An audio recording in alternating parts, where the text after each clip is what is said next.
પ્રકરણ 9. સત્તા અને સંપત્તિ કદી ખટપટ વિનાના નથી હોતા. જો હોય તો આશ્ચર્ય. જેમ જેમ સત્તા અને સંપત્તિનો વ્યાપ મોટો થતો જાય તેમ તેમ ખટપટોનો વ્યાપ પણ મોટો થતો જાય.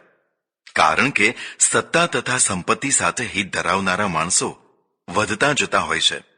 દશરથ પ્રથમ બહુ સુખી હતા, પણ સંતાન વિના દુખી થઈ ગયા હતા. સંતાન મળ્યા, સુખની રેલમછેલ થઈ ગઈ. હવે એ જ સંતાનો અને એ જ રાણીઓને નિમિત્તે દુખી થઈ રહ્યા છે. હવે મરણ બગડી રહ્યું છે. જેની નાની મોટી એક આજ્ઞા પૂરી થતી હોય તેને ઈચ્છા વિરુદ્ધની કારમી આજ્ઞા ઉઠાવવી પડે તે કેટલું આઘાતજનક કહેવાય. સંસારમાં શું સંભવિત નથી, કોના માટે સંભવિત નથી, ન ધારેલું પણ થતું હોય છે. દશરથ પોતાના મહેલે આવ્યા. મંત્રીને બોલાવડાવ્યા. દીકતી ડોક્ટરી પ્રેક્ટિસ કરવી, મંત્રી પદું કરવું તથા શાંતિથી ઊંઘવું કદી બની શકે નહીં. હાંફળા ફાંફળા મંત્રી આવ્યા. રાજાની દશા જોઈ ગભરાયા. ધીરે ધીરે, કટકે ગળગળે કંઠે દશરથે બધી વાત કહી. ધ્રુસકે રડી પડ્યા. મંત્રી ભલે નોકર હોય, પણ ભાઈ કરતા કે પિતા કરતા પણ વિશ્વાસુ હોય. દિલ ખુલ્લું થતાં જ દબાયેલું રુદન ફૂટી નીકળ્યું. ચતુર મંત્રી પરિસ્થિતિને પામી ગયો. સૂર્યોદય પહેલા રાજાના વચનનું પાલન કરવાનું હતું. રાજા શ્રીરામને વન જવાની આજ્ઞા આપતા આપતા બેભાન થઈ ગયા. તેમણે મંત્રીને કહ્યું, રામને કહેજો કે મેં આજ્ઞા ભલે આપી હોય, પણ તે તેનું પાલન ના કરે. ભલે મારો દ્રોહ થાય, પણ તે વનમાં ના જાય. ભલે મારી બદનામી થાય, પણ તે અયોધ્યા ના છોડે. તેને જોઈને મને શાંતિ વળશે. તે નહીં હોય તો મંત્રી નક્કી સમજજો, હું જીવી નહીં શકું. રામ મારા પ્રાણ છે, મારા પ્રાણનું હરણ ના કરશો. દશરથ બેભાન થઈ ઢળી પડ્યા. પ્રેમની સાથે કઠોર પરિસ્થિતિ હોય જ.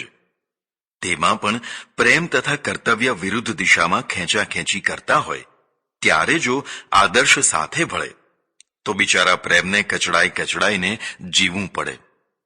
પ્રેમનો સંબંધ તથા પ્રભાવ કોઈ એક વ્યક્તિ સુધી જ સીમિત હોય, જ્યારે કર્તવ્યનો પ્રભાવ ઘણા લોકો સુધી હોય.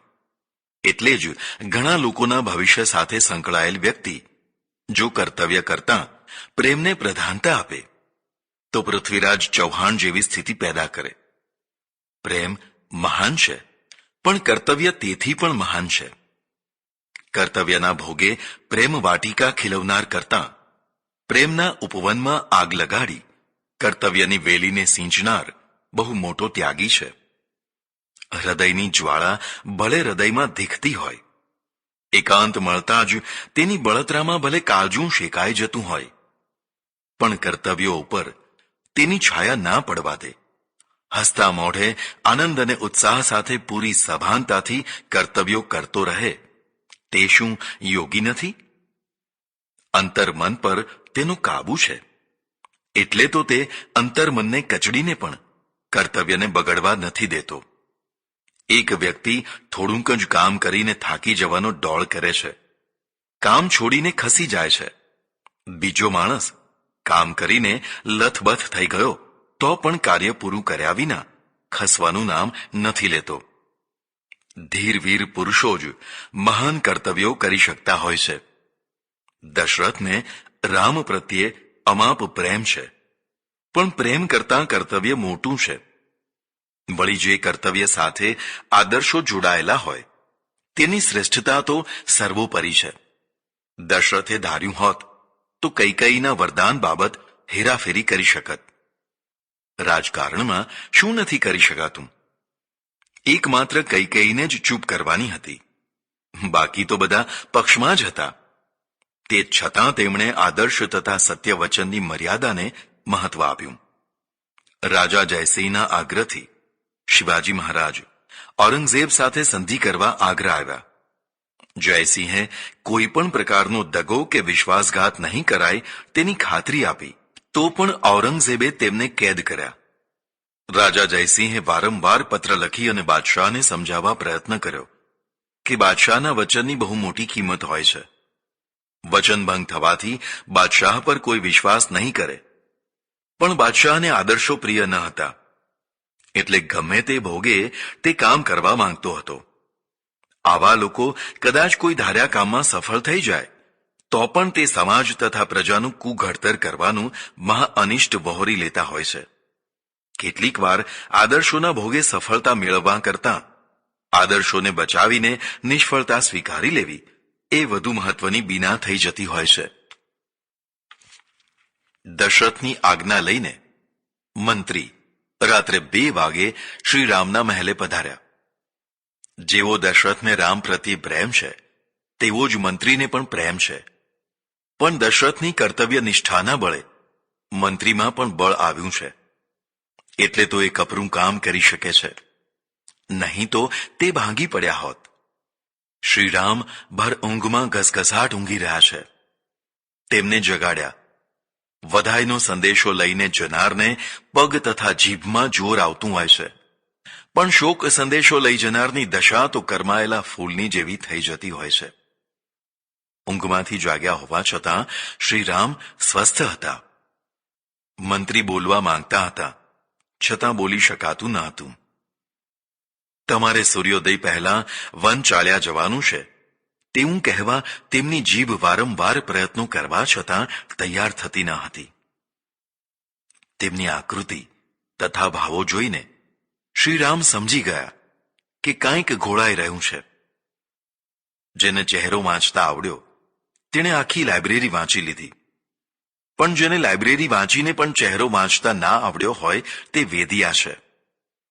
શ્રીરામે વારંવાર આગ્રહ કરીને જે હોય તે કહેવાનું કહ્યું. ત્યારે માંડ માંડ મંત્રી રાજ આજ્ઞાનો સંદેશો આપી શક્યા. જો કે સંદેશો પૂરો થતાં જ ગંભીર મંત્રી પણ રડી પડ્યા. પણ રામ પૂર્ણ સ્વસ્થ હતા, સ્થિત પ્રજ્ઞ હતા. ધનુષભંગ વખતે જેવી અનાસક્તિ હતી તેવી અત્યારે પણ હતી. તુલસીદાસજીએ આ વખતની મુખાકૃતિને વંદન કર્યા છે.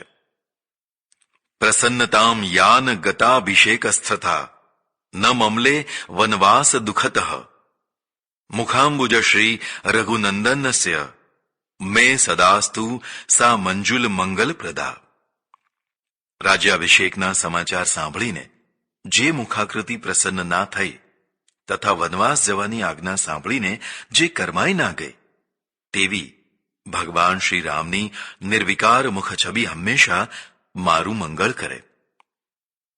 ઊંચી ભૂમિકાથી થોડે નીચે આવવું પડે તો તે પણ કષ્ટકર બની જાય છે, પણ એકદમ ઊંચેથી એકદમ નીચે પછડાવું તે તો અતિશય આઘાતજનક થઈ જાય. છતાં શ્રી રામને કોઈ આઘાત નથી. પૂર્ણ ગંભીરતાથી તેમણે કહ્યું, મંત્રીવર્ય, રડો નહીં. મને મારા પિતાશ્રીની આજ્ઞા શિરોધાર્ય છે. પિતાની આજ્ઞાનું પાલન કરવું એ જ મારો ધર્મ છે. તેમણે તો મને માત્ર વનમાં જ જવાનું કહ્યું છે, પણ જો તેઓ પર્વત શિખર ઉપરથી કૂદી પડી મરી જવાનું કહે, અથવા સમુદ્રમાં ડૂબી મરવાનું કહે, અથવા અગ્નિમાં બળી મરવાનું કહે તો પણ હું તૈયાર છું. ચિંતા ના કરો. સૂર્યોદય પહેલા અયોધ્યા છોડી હું વનમાં ચાલ્યો જઈશ. શ્રીરામની ધીરોદાત્તતા શબ્દે શબ્દે ટપકી રહી હતી. મંત્રી તો ગયા, પણ વાતચીતના ગણગણાટથી સીતાજી પણ જાગી ગયા. શ્રીરામની દ્રષ્ટિ સીતાજી ઉપર પડી. એક વાર તો અંતર્મન ધ્રુજી ઉઠ્યો. સીતા, મારો પ્રેમ, મારું જીવન, આને મૂકીને મારે વનમાં જવાનું? સીતાની કોમળતા, સરળતાને શ્રીરામ જાણતા હતા. સ્વયં પોતે કપરામાં કપરું કષ્ટ વેઠવા તૈયાર હતા, પણ પોતાના પ્રિય પાત્રને જરા સરખી આંચ આવે તો તે પણ સહન કરવાની આવા સમર્થ ધીર વીર પુરુષની પણ તૈયારી ન હતી. માણસ ઘણીવાર એટલા માટે જીવતો હોય છે કે તેના મરી જવાથી તેના પ્રિય પાત્રો એટલે કે પત્ની, બાળકો વગેરે દુઃખી દુઃખી થવાના હોય છે તે અટકી જાય. એવા ઘણા માણસો હશે જે અનેક વાર આત્મહત્યાની છેલ્લી લીટી સુધી પહોંચીને પણ પાછા ફર્યા હશે. કારણ માત્ર તેના પ્રિય પાત્રો પ્રત્યેની કરુણા. હું નહીં હોઉં તો તેનું શું થશે? આવા વિચારે તે કંપી ઉઠે અને કડવું ઝેર જીવન જીવવાનું ચાલુ રાખે. કેટલીક સ્ત્રીઓને બાળકો સાથે કૂવે પડતી સાંભળીએ છીએ ત્યારે તે બાળકોની શત્રુ થઈને તેવું કામ નથી કરતી, પણ તેમની પાછળ બાળકોની દુર્દશા થતી અટકે એવી હિત લાગણીથી આવું ઘોર પગલું ભરે છે. સીતાજી કંઈ સમજી ન શક્યા, પણ શ્રીરામની આંખોમાં આજ કેટલીય નવીનતા દેખાતી હતી. શ્રીરામે એક લાંબો નિશ્વાસ નાખ્યો. તે સીતાજીને એકી રસે જોઈ રહ્યા. સૂર્યોદય પહેલા આ ભોળી ભલી તથા પ્રેમાળ સ્ત્રીને છોડીને મારે ચાલ્યા જવું પડશે. હું કેવી રીતે સમાચાર આપું? તે સમાચાર સાંભળી નહીં શકે.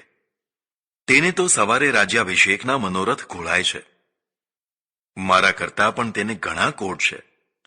રાત્રે મોડે સુધી તે જાગી છે, કારણ કે સવારના વસ્ત્રો, આભૂષણો વગેરેની તૈયારીમાં પડી હતી.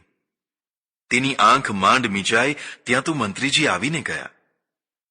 શ્રીરામે પ્રભાતે 16 શણગાર સજવા માટે મૂકેલા સીતાજીના વસ્ત્રાભૂષણો તરફ દ્રષ્ટિ કરી.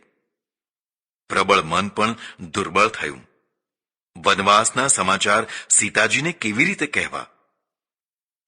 શ્રીરામની મનોદશા ચહેરા ઉપર તરવા લાગી. પતિને કંઈક વિમાસણ છે તેવું સમજીને શાણા સીતાજી પતિની નજીક આવ્યા.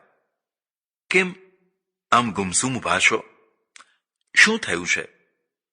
શ્રીરામ મનમાં ને મનમાં સીતાજીને કહે છે, સીતા, ઘણું ઘણું થઈ ગયું છે. તારાથી સાંભળી ન શકાય તેવું થઈ ગયું છે.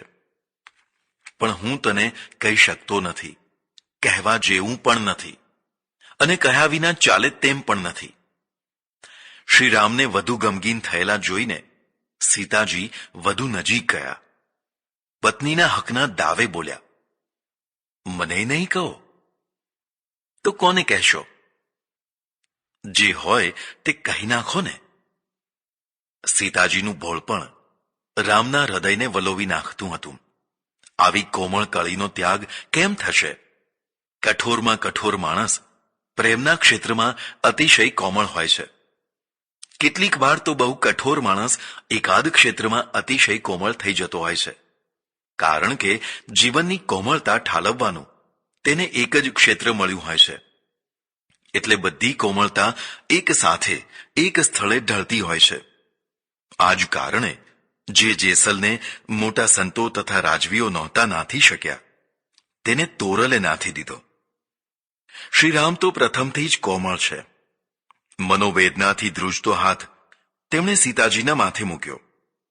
જાણે 3 લોકનું સુખ એક સામટું સીતાજીના માથે વસ્યું હોય તેવી શાંતિ સીતાજીએ અનુભવી. પતિ પત્નીની પાસે કપરી વાતો કહેવા માંગે છે. કપરી ક્ષણો છે, સમય થોડો છે. પત્ની રાજ્યાભિષેકના મનોરથમાં મહાલી રહી છે. તેને આઘાતજનક વાત સાંભળી શકે તેવી ભૂમિકામાં લાવ્યા વિના જ વાત કહેવામાં આવે તો તે વાત કહેનારનું ડાપણ ના કહેવાય. તેથી અનિષ્ટ પરિણામ આવે. ધીરે રહીને શ્રીરામ બોલ્યા, સીતા, હા બોલો ને, અટકો છો કેમ? જે હોય તે કહી નાખો ને. સીતાજી નિર્દ્વંદ ભાવે બોલ્યા, સીતા. રામ ફરી ચૂપ થઈ ગયા. બોલો ને, કશી શંકા કુશંકા ના કરશો. આટલા વર્ષો પછી પણ તમે મને ઓળખી ન શક્યા? બોલો, ચિંતા ના કરો, હું સ્વસ્થ છું. સીતાજી પણ મનમાં સમજવા લાગ્યા કે દાળમાં કંઈક કાળું છે. કોઈ ગંભીર ઘટના થઈ કે થવાની લાગે છે. શ્રીરામ બોલ્યા, સીતા, માનો કે પ્રભાતે મારો રાજ્યાભિષેક ના થાય તો તને કેવું લાગે? કાંઈ નહીં, મારે તો રાજ્યાભિષેક થાય કે ન થાય, તમે મારી સાથે હો એટલે બસ. તમારા સાથ સિવાય મારી કોઈ ઈચ્છા નથી. રાણી કે મહારાણી ના થવાય તોય શું? તમે છો તો મારે બધું એ છે. સીતાજી બોલ્યા, પણ તેમના છેલ્લા શબ્દોએ શ્રીરામનું અંતર વલોવાઈ ગયું. માત્ર રાજ્યાભિષેક જ નથી અટકવાનો, આપણો વિયોગ પણ થવાનો છે. સીતા, ત્યારે સાંભળ. હવે મારો રાજ્યાભિષેક નથી થવાનો. કોઈ કારણસર કાર્યક્રમ બંધ રખાયો છે. એ જ સમાચાર આપવા મંત્રી આવ્યા હતા. અને હજી સાંભળ, મારે સૂર્યોદય પહેલા અયોધ્યા છોડીને 14 વર્ષ માટે વનમાં જવાનું છે. સીતાજી પર જાણે એકી સાથે હજારો વજ્ર તૂટી પડ્યા. રાજ્યાભિષેક ના થાય તે સમાચાર સહ્ય હતા, પણ મારો પતિ 14 વર્ષ સુધી વનમાં રખડતો ભટકતો રહે તે સમાચાર અસહ્ય નીવડ્યા. હા સીતા, હું હવે 14 વર્ષ સુધી તારું મોઢું નહીં જોઈ શકું. તારો વિયોગ મને બાળ્યા કરશે, પણ કર્તવ્ય એ કર્તવ્ય. પિતાજીની આજ્ઞાનું પાલન કરવાનું જ રહ્યું. સીતા, કેટલાક લોકો સુખી થવા જીવનભર તરફડિયા મારે છે, તો કેટલાક આદર્શોની દીવાદાંડી રચવા સુખોને લાત મારી ઈચ્છાપૂર્વક દુઃખોનો સ્વીકાર કરે છે. સીતા, આપણે આદર્શોની દીવાદાંડી ચણવા માટે અવતર્યા છીએ. જો સાંભળ, મને રજા આપ, હું તૈયારી કરું. સમય થોડો છે. પ્રભાત થતા પહેલા મારે અયોધ્યા છોડી દેવાનું છે. યોગના સુખોમાં સૌને મહાલવાનું આવડતું હોય છે, પણ વિયોગની કારમી કડીઓ વખતે કોનું મનોબળ તૂટી નથી પડતું હતું. શ્રી રામ જેવા સમર્થ પણ સીતા વિયોગની સંભાવના માત્રથી હચમચી ઉઠ્યા હતા, છતાં ઉપરથી દ્રઢતા બતાવતા હતા. ચતુર સીતાજી સ્થિતિ પામી ગયા. જે પત્ની પતિના દુઃખોને સમજી શકે તે જ તેને હળવા પણ કરી શકે. જેનામાં સમજવાની શક્તિ ના હોય તે જાણતા કે અજાણતા પતિના દુઃખોમાં વધારો કર્યા કરતી હોય છે. સીતાજી પણ ગંભીર થઈને બોલ્યા, નાથ, છાયા કદી જુદી કરી શકાતી હશે? પત્ની તો પતિની છાયા છે. જ્યાં તમે ત્યાં હું. તમારા વિના સ્વર્ગમાં પણ હું એક ક્ષણ રહેવા તૈયાર નથી. ભલે વન જવાનું થયું તેની ચિંતા નહીં, આપણે બંને સાથે વન ભોગવશું. સીતાજીના શબ્દે શબ્દમાં હિમાલય જેવી દ્રઢતા હતી. શ્રીરામે વનના દુઃખો વિસ્તારથી બતાવ્યા. કાંટા, કાંકરા, વાઘ, વરુ, રાક્ષસો આ બધાની વચ્ચે હંમેશા ભયમાં રહેવાનું, કંદમૂળ અને ફૂલ ફળ ખાઈને જીવવાનું. મહેલોના ઐશ્વર્ય ભોગવીને વનના દુઃખો ભોગવવા સહેલા નથી. અત્યારે તો હોંશે હોંશે કે ભાવનાથી તૈયાર થઈ જાવ છો, પણ પછી દુઃખ પડશે ત્યારે અયોધ્યા યાદ આવશે, પછી રડશો વગેરે વારંવાર સમજાયું. પણ સીતાજીની મક્કમતામાં ફેર ન પડ્યો. ધીરજ ધર્મ મિત્ર અરુ નારી, આપદ કાલ પરિખઈ ચારી. માણસના ધૈર્યની, ધર્મની, મિત્રની અને પત્નીની કસોટી વિપત્તિના સમયમાં થતી હોય છે. કેટલાક લોકો કહેવા ખાતર દુઃખમાં ભાગીદાર થવાની તૈયારી બતાવતા હોય છે, પણ તે તૈયારી સામેની વ્યક્તિના અસ્વીકારાત્મક વલણ સાપેક્ષ હોય છે. આવું વલણ ઢીલું થાય તેની સાથે જ પેલી વ્યક્તિ પણ ઢીલી થઈ જાય છે. પૂર્ણ તથા સાચી લાગણીની કસોટી તો પરાકાષ્ઠાની દ્રઢતામાં હોય છે. સીતાજીની દ્રઢતા પરાકાષ્ઠાની છે. મેરુ ભલે ડગે, પણ સીતાજીનું મન ગમે તેટલું સમજાવો તો પણ ડગવાનું નથી. છેવટમાં તેમણે કહી દીધું કે એક તરફ સંસારના સર્વ સુખો હોય, પણ તમારો વિયોગ હોય તો તે સુખો મારા માટે રાખ જેવા છે. તમારા વિના આ મહેલ, આ બાગ બગીચા, આ હિંડોળા, આ દાસ દાસીઓ, આ ભોજન પકવાન બધું ખાવા દોડશે. પણ હે નાથ, આ બધું નહીં હોય, પણ માત્ર તમે મારી પાસે હશો તો મારે સ્વર્ગના સુખો કરતા પણ વધારે સુખ છે. માટે હવે મને વારંવાર વધારે આગ્રહ ના કરશો. મને સાથે લઈ લો. હું તમારી સેવા કરીશ, તમને દુઃખ નહીં દઉં. શ્રી રામે સીતાજીની અવિચળ દ્રઢતા જોઈ તેમને પણ તૈયાર થવાની સ્વીકૃતિ આપી. આવા કારમાં સમયમાં પણ પતિ સાથે જવાની સ્વીકૃતિ મળવાથી સીતાજીના મનનો મોરલો નાચી ઉઠ્યો. મહેલની આજુબાજુ ખળભળાટથી લોકો જાગવા માંડ્યા હતા.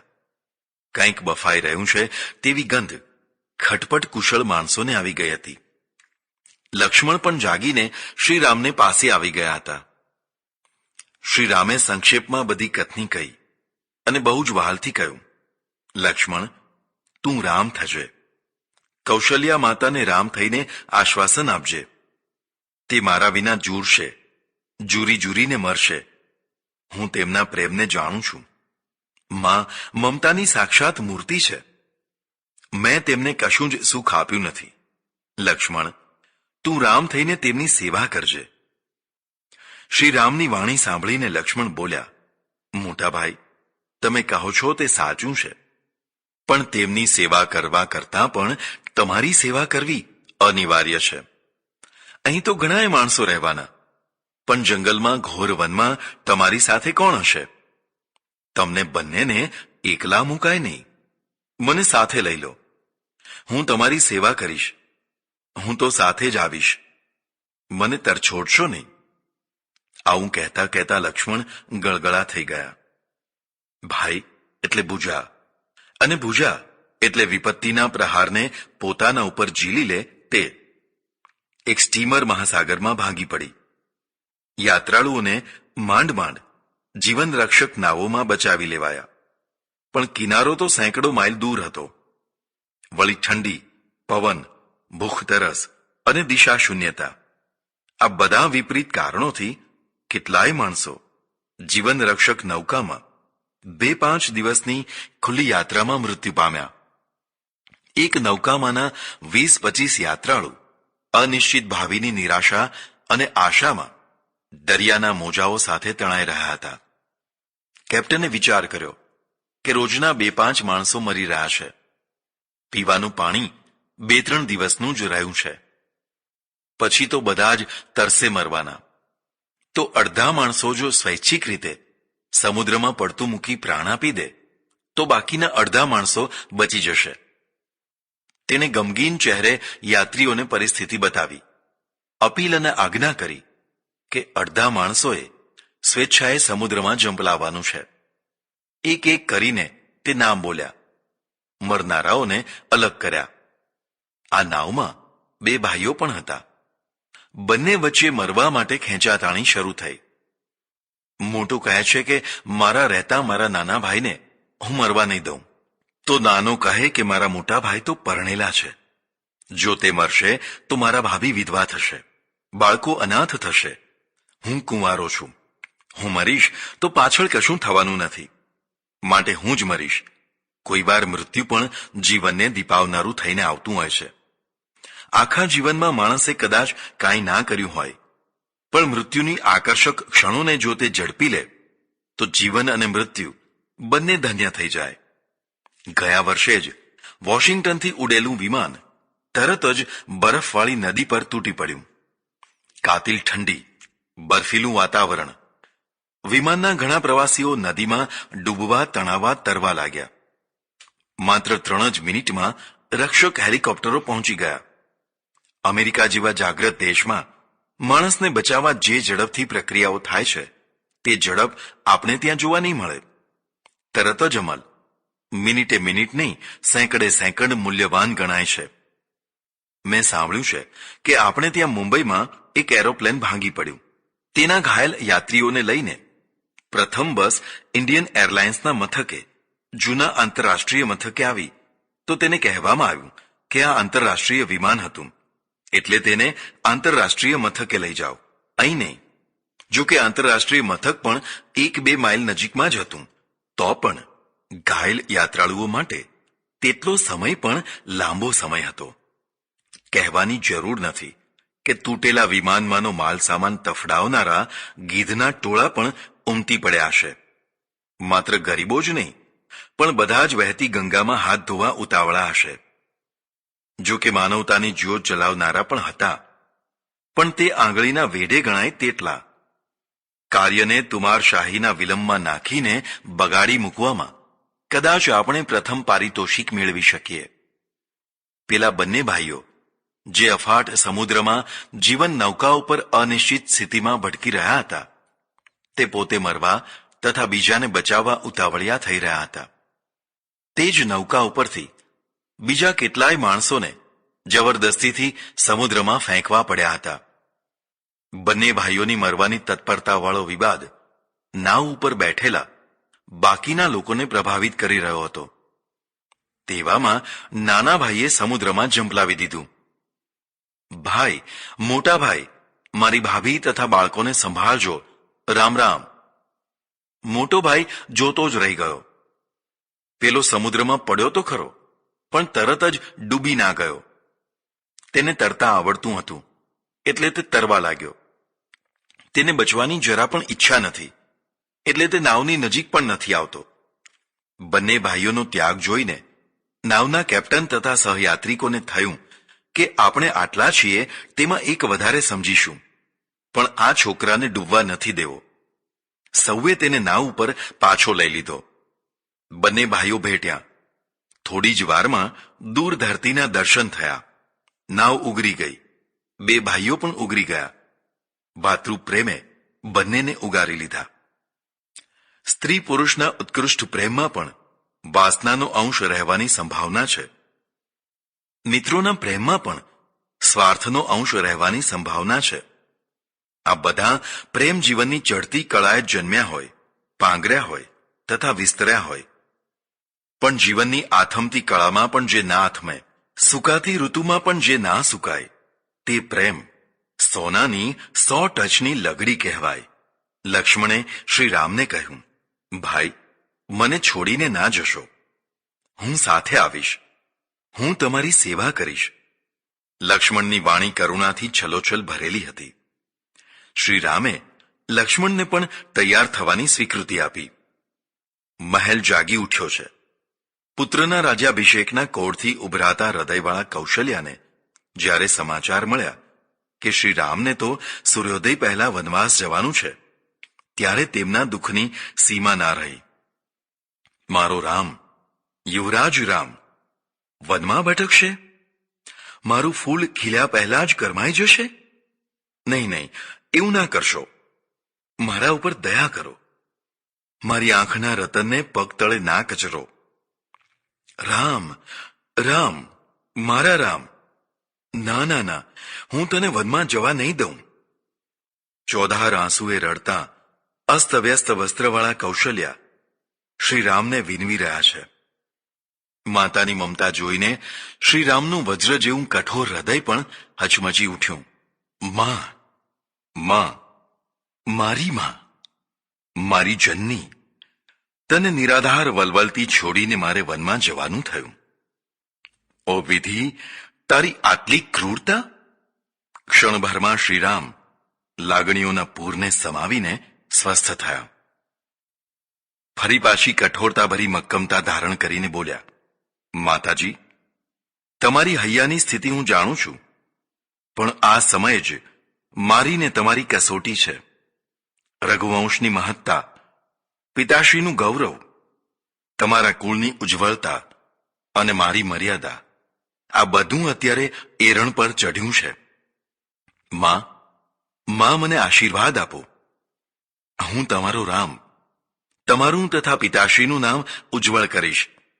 ભલે મારે વન વન ભટકવું પડે, ભલે મારે અન્નના કણ કણ માટે રજળવું પડે, ભલે મારે કાંટા અને કાંકરામાં પગના તળિયા છોલી નાખવા પડે, પણ મને પિતાની આજ્ઞાનું પાલન કરવાની શક્તિ મળે તેવા આશીર્વાદ દો. માં, મને કાયર ના બનાવો.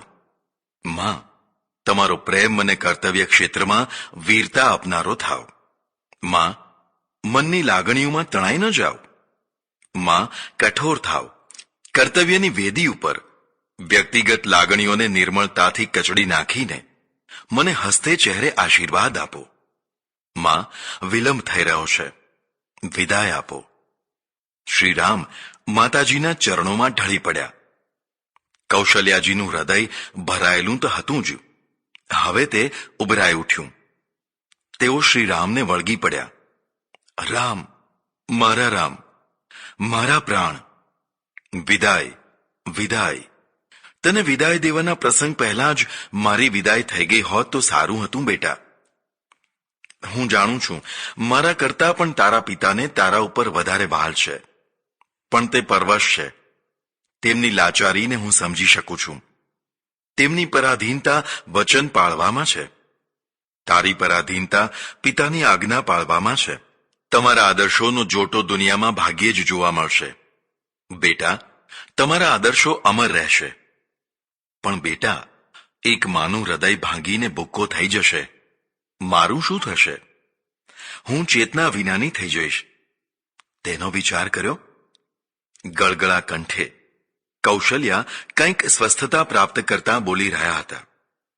ધીર ગંભીર સ્વરે શ્રી રામ બોલ્યા, પિતા અને પુત્રના ધર્મના આદર્શોમાં જો માતાનો આદર્શ ના ભળે તો તે કેવું કહેવાય?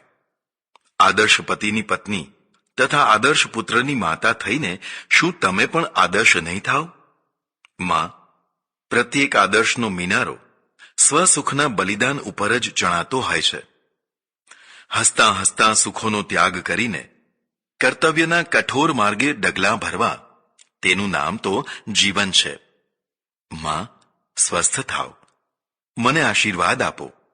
માં, હું તમારું નામ ઉજ્જવળ કરીશ.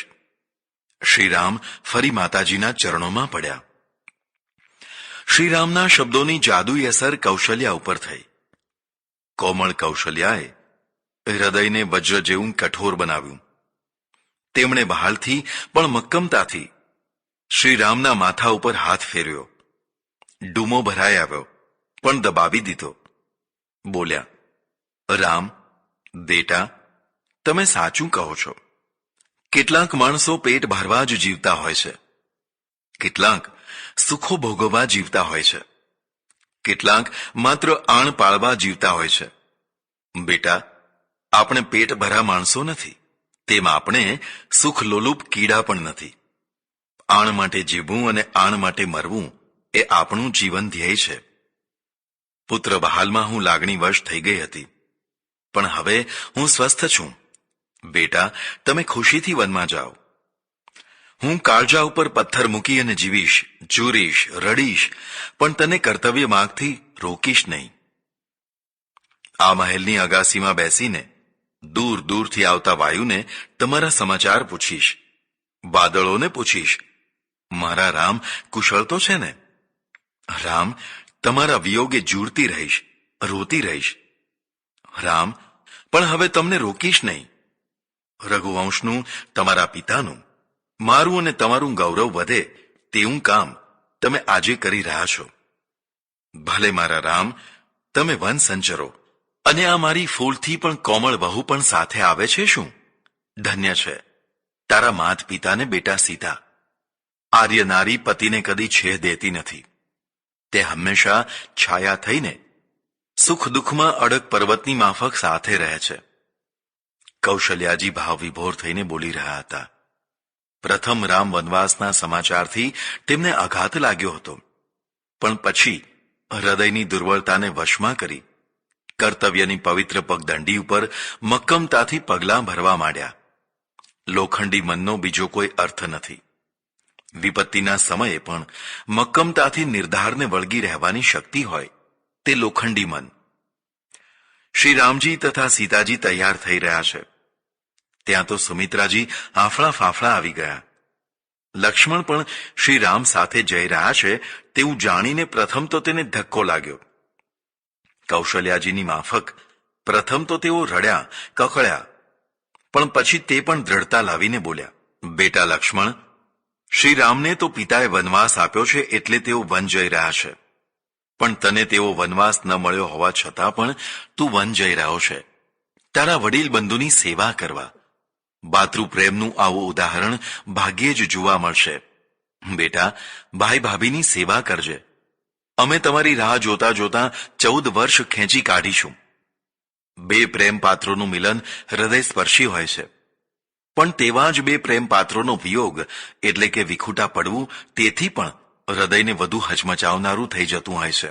સુમિત્રાજીએ લક્ષ્મણના કપાળ ઉપર વાલથી ચૂમીઓ લીધી. નેત્રો અશ્રુથી છલકાઈ રહ્યા છે. લક્ષ્મણની આંખો પણ જળથી ઉભરાવા લાગી છે. અંદરના આંસુઓ અંદર જ સમાઈ જાય તે માટે તેણે ઘણા પ્રયત્ન કર્યા, પણ આંસુ નિયંત્રણમાં ન રહ્યા. મુક્ત રુદન કરી ઉઠ્યા. કઠોર નિયંત્રણમાં દબાવી મૂકેલું રુદન જ્યારે પાળ તોડીને ફૂટી નીકળે છે ત્યારે તેનો વેગ પ્રચંડ પૂરના પાણી જેવો ધસમસવા લાગે છે. એકવાર બંધ તૂટ્યો પછી ફરી તેને બાંધવો અશક્ય થઈ જતો હોય છે. જ્યાં વાતાવરણનો કણ રડી રહ્યો હોય ત્યાં કોણ પથ્થરદિલ હોય જે કરુણ રસના પ્રવાહમાં તણાતો ના હોય. કરુણની પરાકાષ્ઠા હજી બાકી હતી. લક્ષ્મણના આવાસના બારણા પાછળના કોઈના ડૂસકા સંભળાવા લાગ્યા. એ ડૂસકા ક્યારનાય ચાલી રહ્યા હતા પણ દબાયેલા હતા.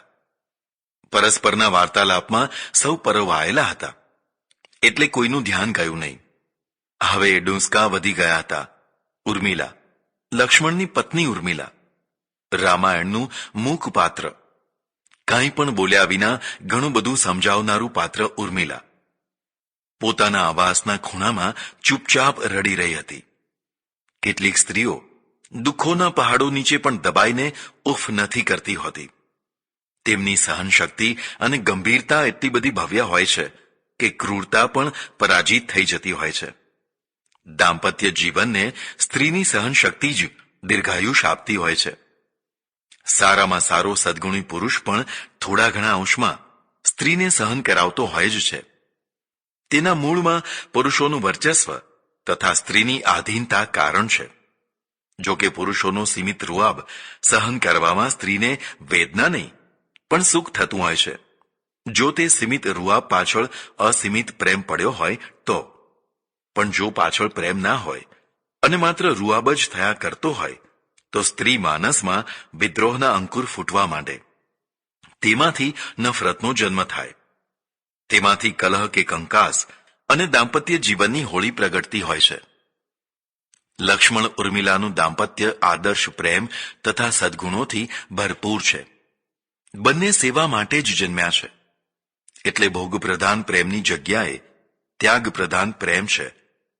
લક્ષ્મણ માટે ઉર્મિલાનો 14 વર્ષ માટે ત્યાગ તથા તેટલો અને તેવો જ ઉર્મિલાનો લક્ષ્મણનો ત્યાગ શ્રીરામના ત્યાગ કરતા પણ મોટો ત્યાગ છે. લક્ષ્મણ ડૂસકા ભરતી ઉર્મિલા પાસે ઓરડામાં ગયો. તે કશું બોલી ન શક્યો. માત્ર તેના માથા ઉપર હાથ મૂકીને અશ્રુ વેગને દબાવતો રહ્યો. અંતે ઉર્મિલા જ બોલી, આર્યપુત્ર, જો તમારા મોટાભાઈ સીતાજીને સાથે લઈ જતા હોય તો તમે મને સાથે કેમ નથી લઈ જતા? હું પણ સીતાજીની માફક તમારી છાયા થઈને સાથે આવીશ અને તમારી ત્રણેયની સેવા કરીશ.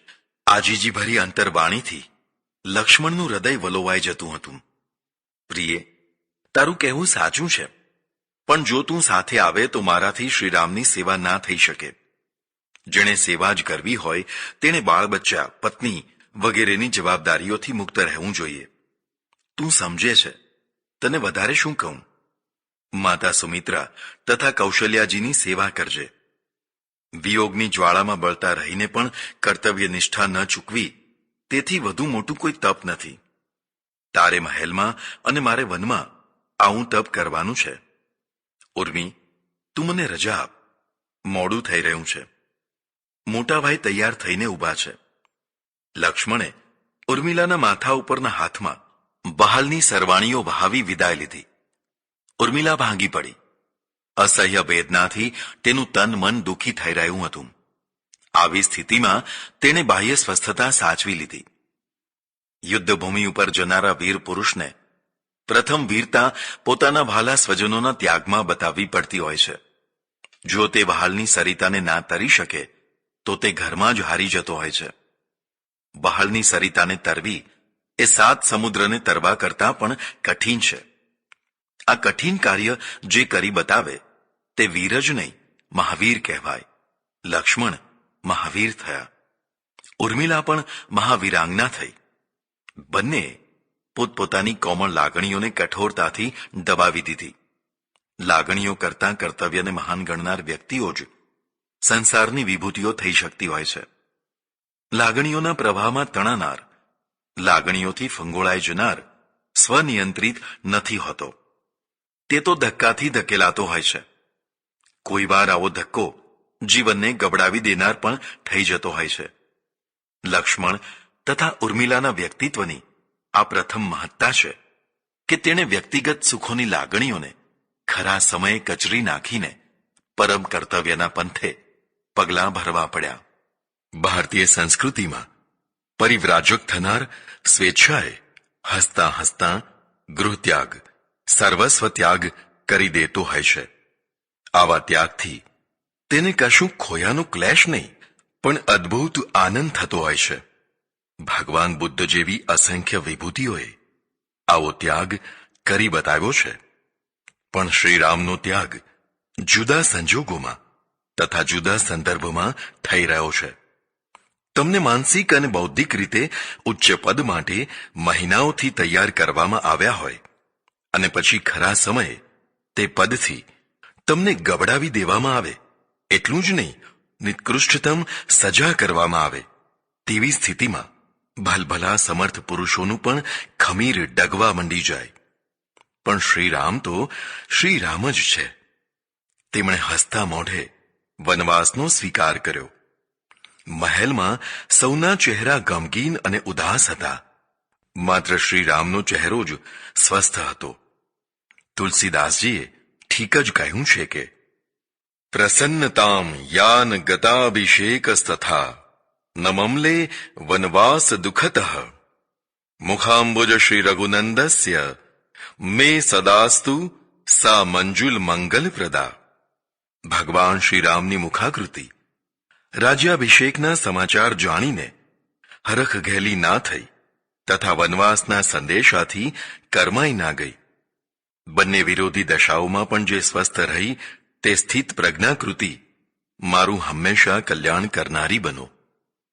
વારંવાર માતાઓને પ્રણામ અને નમસ્કાર કરીને ત્રણે વનવાસી થનારા ઓછામાં ઓછી વસ્તુ સાથે લઈને મહારાજ દશરથની વિદાય લેવા મહારાજના મહેલે પહોંચી ગયા. મહારાજ દશરથ થોડીવાર ભાનમાં તો થોડીવાર બેભાનમાં છે. તેમના મુખે એકમાત્ર શબ્દ શ્રી રામ રામ રામ આવી રહ્યો છે. મંત્રીઓ વગેરે ચિંતાતુર થઈને મહારાજની કરુણ દશા ઉપર આંસુ પાડી રહ્યા છે. વાતાવરણ ભયાનક તથા કરડવા દોડતું હોય એવું થઈ ગયું છે. શ્રીરામના આવવાના સમાચાર જાણતા જ બધા ઉત્સુક દ્રષ્ટિએ શું થાય છે તે જોવા તત્પર થયા. મહારાજ પથારીવશ મૂર્છા જેવી દશામાં છે. ત્યાં આવીને શ્રીરામે તેમના ચરણોમાં માથું મૂકીને પ્રણામ કર્યા. અત્યાર સુધી કઠોરતા અને ગંભીરતાના દ્વાર પાછળ દબાઈ રહેલા આંસુઓમાંથી 2 અશ્રુઓ નીકળી પડ્યા. પિતાની વૃદ્ધાવસ્થા છે. રાજ્યની બહુ મોટી જવાબદારી છે.